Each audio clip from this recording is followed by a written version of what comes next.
In this video, I will share our top-selling stock photos. My wife and I have been in the stock photography business since 2015. We love to share tips and tricks how to succeed in stock photography.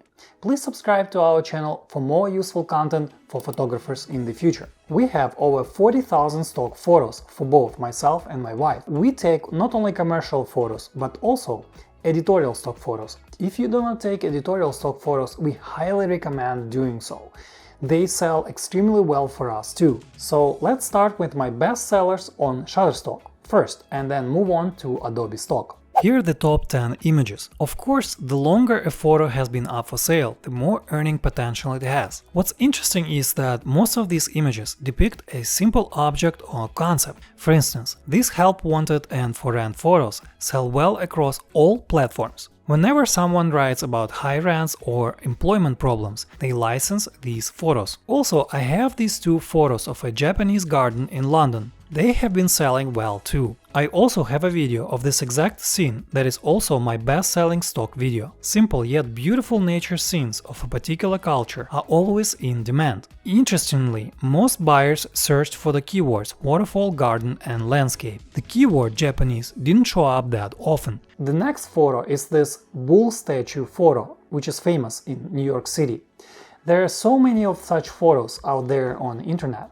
And yet, my photo still sells when the news breaks out about stock market. Next is this old photo that I uploaded back in 2015.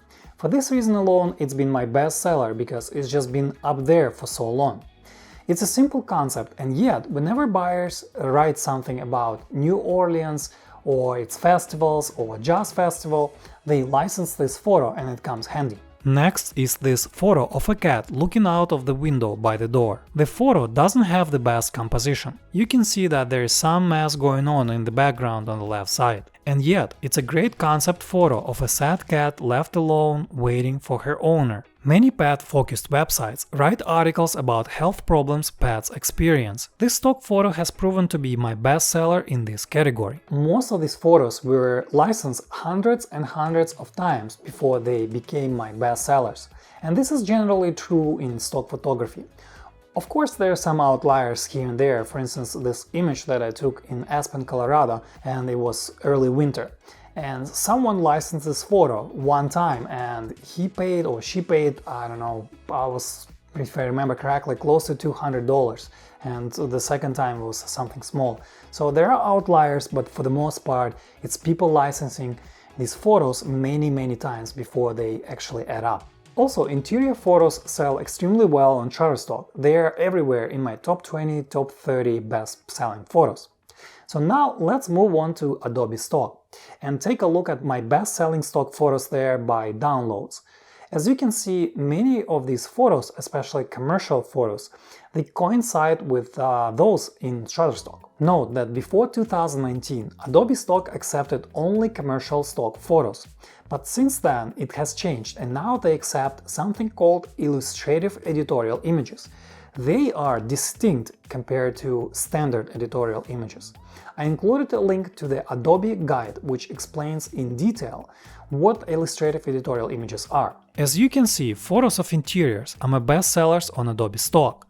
This photo of an empty room with an open door sold countless times. Same goes for this close-up of a gas stove in a modern apartment. Interestingly, there are several illustrative editorial photos that became my best sellers on Adobe. For instance, these food trucks and a wide-angle photo of a Times Square in New York sell very well. So what kind of conclusions can we draw from this analysis? Well, first, the conceptual photos sell extremely well, even if they depict mundane objects or subjects. For instance, there are so many cat photos out there, but there are fewer images showing cats with sadness, health problems, or depression. Photos of interiors sell well too. So do the simple landscapes and photos that show gardens or waterfalls. Also, do not discard editorial images. They have their own niche too, and they sell well too. And the final question is this: should you copy me and go out there and take similar photos? Or maybe the answer is maybe not. Each stock photographer has its own style as well as preferences. If you notice, for instance, we do not take or we do not have so many photos showing people or lifestyle photos. This is so because we mostly take photos of each other, like my wife take photo of me or I take photo of her. Sometimes we take photos of us together on a tripod. But for the most part, we don't have that many stock photos depicting people. And lifestyle photos sell extremely well, if you may know. So this is something that we should think about and expand on. But what is true is this: you must upload a large number of stock photos showing a wide variety of subjects. Stock photography is a numbers game, and it's very hard to predict which stock image becomes your best seller. This is it for this part 1 video. In our next video, we will show Christina's, my wife, best-selling stock photos. You'll be surprised when you see them. Stay tuned for that. If you got something out of this video, please give it a like and subscribe to our channel. We will have more useful content for stock photographers. Thank you for watching.